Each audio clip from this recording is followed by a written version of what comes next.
রামচন্দ্র ভগবান রামচন্দ্র বনবাসে ছিল তখন। বাবা এই যে কি হলো, চোখের পাতাটা ভালো, কি দেখছো? যখন এইভাবে হাতটা করেছে সুর্পনখা চোখে পলক ফেলে বলছে, সঙ্গে সঙ্গে বলে ফেলেছে, হ্যাঁ এই যে ওগো আমি তোমায় ভালোবাসি গো, তুমি আমায় বিয়ে করবে গো। রামচন্দ্র বলে নবাব বিস্ময়, হ্যাঁ কোনো চিঠি নেই, কোনো হোয়াটসঅ্যাপ নেই, ফেসবুক নেই, সরাসরি ভালোবাসার কথা। এ তো ভালো নেই, সাহস বলি আমি, বলো না গো তুমি আমায় বিয়ে করবে, আমি তোমাকে ভালোবাসি গো। ভগবান রামচন্দ্র মনে মনে ভাবলে, আহা অনেক রকমের মেয়ে দেখেছি, তুমি আমাকে ভালোবাসতে চাইলে আমি তোমাকে কি ফেরাতে পারি গো? আমি তোমাকে কি করে ফেরাবো? রাক্ষসী রাক্ষসী হলেও তোমার মনটা পবিত্র। ভগবান কাউকে বাসে না। মহাজন বললে জানো আমার ভগবান কেমন জানো? আর আমার ভগবানের সেজে ভালো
ভগবান বড় বড় মনসা দেবে, দামি দামি সন্দেশ দেবে, ভগবান কোন দিকে লক্ষ্য করবে? কিছু দেখবে না তো, শুধু ভালোবাসাটুকু দেখবে। আমাকে কেমন ভালোবাসে, কতটা ভালোবাসে। বদনের দিকে তাকে যখন ভালোবাসার কথা বলেছে, মনে মনে ভাবছে তুমি আমাকে যদি বিয়ে করতে চাও রাক্ষসী, আমি তোমাকে না ভালোবেসে কি থাকতে পারি গো? কিন্তু দুর্ভাগ্যের বিষয় বলে বললেন মায়েরা, হ্যাঁ খুব ভালো কথা, প্রস্তাবটা রেখেছে, কিন্তু দুর্ভাগ্যের বিষয় কি জানো? আমার তো বিয়ে হয়ে গেছে গো, আমার বিয়ে হয়ে গেছে। সে কি তোমার বিয়ে হয়ে গেছে? বলে হ্যাঁ, একটু আগে যদি আসতে, কয়েকদিন আগে, তাহলে ওই জনরাজের মেয়েকে কি আমি বিয়ে করতাম? তোমার মতো সুন্দরী যদি আমি পেতাম, হ্যাঁ সঙ্গে সঙ্গে মায়েরা ওই পিছন থেকে সীতা মা আমার আসছে, বলে ওই দেখো আমার স্ত্রী জনরাজের মেয়ে। সর্বনাশ। শূর্পণখা মনে মনে বলছে আমি যা বলি তাই বলি, আমি রাবণ রাজাবো, আর আমি সতীনের ঘর করবো মনে করেছো? এই দেখো, এই যে আমি তোমাকে বিয়ে করবো বলেছি, আর ওই ওকে আমি রাখবো না। কি বলেছিল মায়েরা? সঙ্গে সঙ্গে রাক্ষসের ধারণা করে সীতাকে খেতে যাচ্ছে। আরে সর্বনাশ, সর্বনাশ, তুমি একটা সুন্দরী মেয়ে, কেন এই ভুল কাজটা করতে যাচ্ছ? হ্যাঁ শোনো, এক কাজ করো, আমি যখন বিয়ে করে ফেলেছি আর কি হবে, আর তো বিয়ে করতে পারবো না। এক কাজ করো, আমার ভাইকে খুব সুন্দর দেখতে, তুমি আমার ভাইকে বিয়ে করো। ভক্তিমতী মায়ের আমার ভক্তমন্ডলী পেট পেয়ে যায়। ভগবান কৃষ্ণচন্দ্রের 16,108 রানী ছিল, রাবণ রাজার 10,000 স্ত্রী, রাজা দশরথের 750 স্ত্রী। পারলে কি দশরথের ছেলে রামচন্দ্র দুটো বিয়ে করতে পারতো না? হ্যাঁ কিনা? কিন্তু বলেন, সীতা বনবাসে ছিল যখন যজ্ঞ করেছিল রামচন্দ্র, সোনার সীতা তৈরি করে যজ্ঞ করেছিল, কিন্তু বিয়ে করেনি কাউকে। করেছিল কি? করেনি। কেননা রামচন্দ্র হলে মর্যাদা পুরুষোত্তম রামচন্দ্র, আর কৃষ্ণচন্দ্র হলে লীলা পুরুষোত্তম। তাই বললেন আমার ভাইকে বিয়ে করো। সেই সময় লক্ষণ ঠাকুর কাঠের বোঝা মাথায় নিয়ে জয় রাম শ্রীরাম বলিতে বলিতে উঠে সম্মুখে উপনীত হইল। আর সেই সময়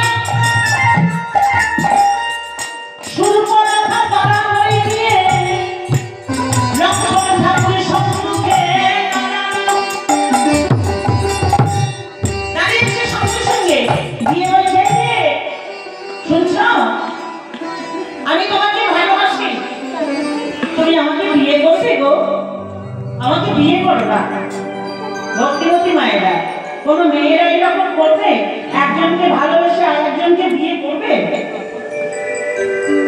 ও বাবা, শূর্পণখা মনে মনে কি ভাবলো জানো?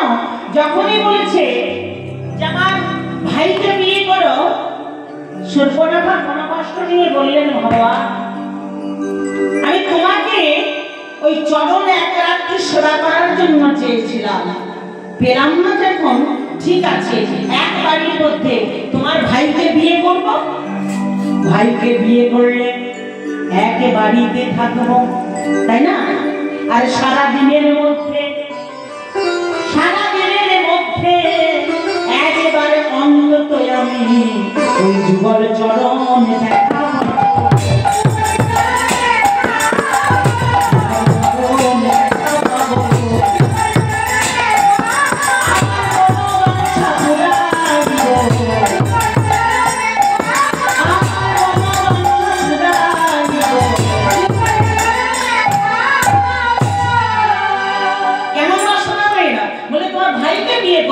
কিন্তু এক বাড়িতে থাকবো তো অন্তত তোমার চরণ দুটো তো দেখতে পাবো, এটাই আমার মনোবাঞ্ছা পূর্ণ হয়ে যাবে।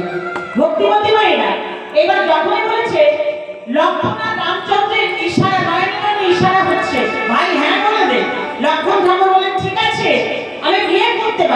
কিন্তু কি ব্যাপার বলো তো, এই বনের মাঝখানে না বিয়ে করতে গেলে তো সিঁদুর লাগে, সিঁদুর কোথায় পাবো?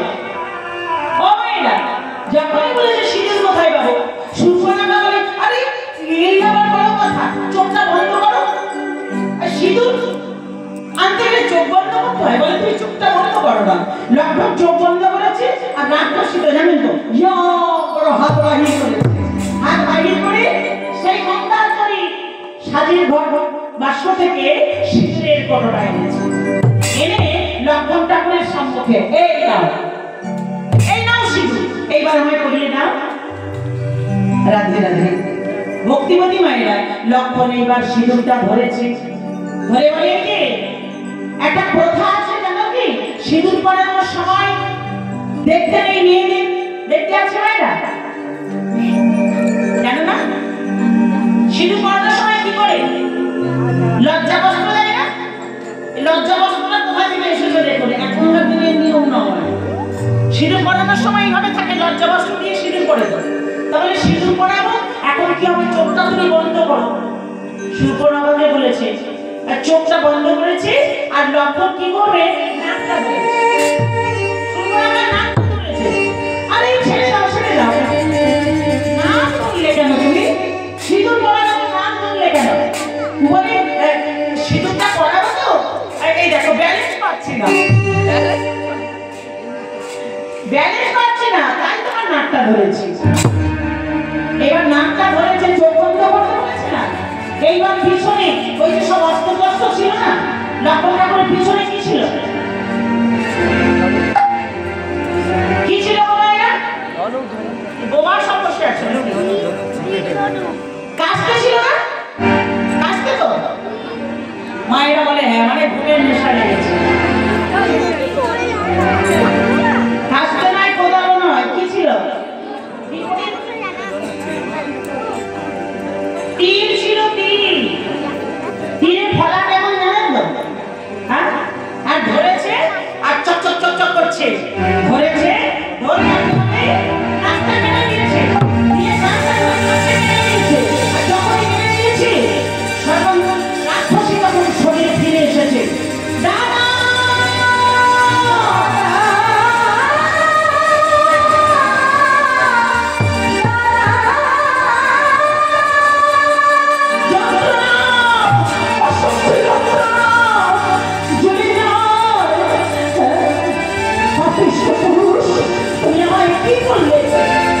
আমি নারী হয়ে তোমাকে ভালোবাসার কথা বলতেই পারি, তাই বলে তুমি আমাকে নাক কেটে দিলে কেন?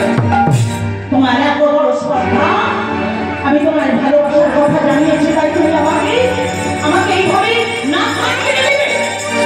আমি তোমায় অভিশাপ করলাম, আমি তোমায় অভিশাপ করলাম, তুমি আমাকে যেমন রক্ত ঝরিয়েছ, তোমার কোনো জন্মে এইভাবে তোমার রক্ত ঝরবে, আমার মতো রক্ত ঝরবে।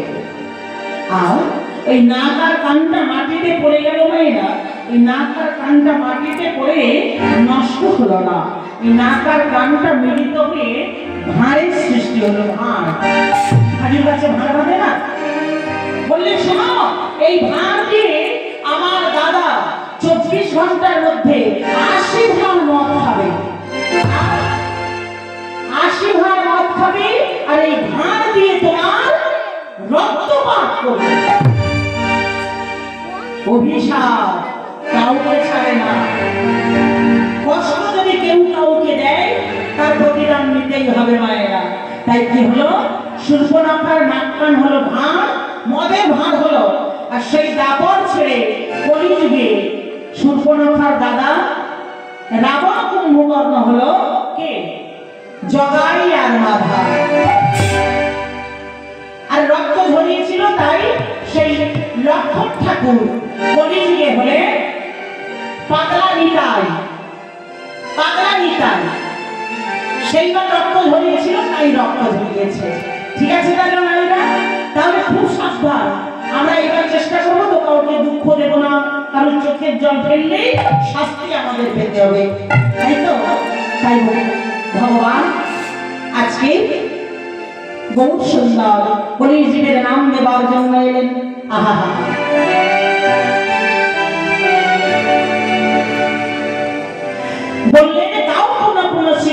জন্মের গুণ স্মরণ করিলাম এবার সংসারে এমন দয়াল না দেখি আমি যোগ কি গো গৌরাঙ্গ বলিয়া না গেন বলিয়া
এতক্ষণ আমরা নবদ্বীপ ছিলাম। আজকে আস্বাদন করবো রাধা রানীর চরণ আশ্রয় করে বৃন্দাবন লীলায় প্রবেশ করব। বিষয়বস্তু ভগবান কৃষ্ণচন্দ্র বলেও ক্ষমা হয়নি হয়েছে, অপরাধ কাউকে ক্ষমা করে না। চোখের জল এমন জিনিস, অভিশপ্ত শ্রীকৃষ্ণ কুরুক্ষেত্রের মাঠে। চলুন আমরা রাধা নাম গাইতে গাইতে এগিয়ে যাব। সবাই দুটি বাহুধ্বনি ভাইরা, উলুধ্বনি শঙ্খধ্বনি নিয়ে সবাই যাব। এদিকে এদিকে দুটি বাহুধ্বনি।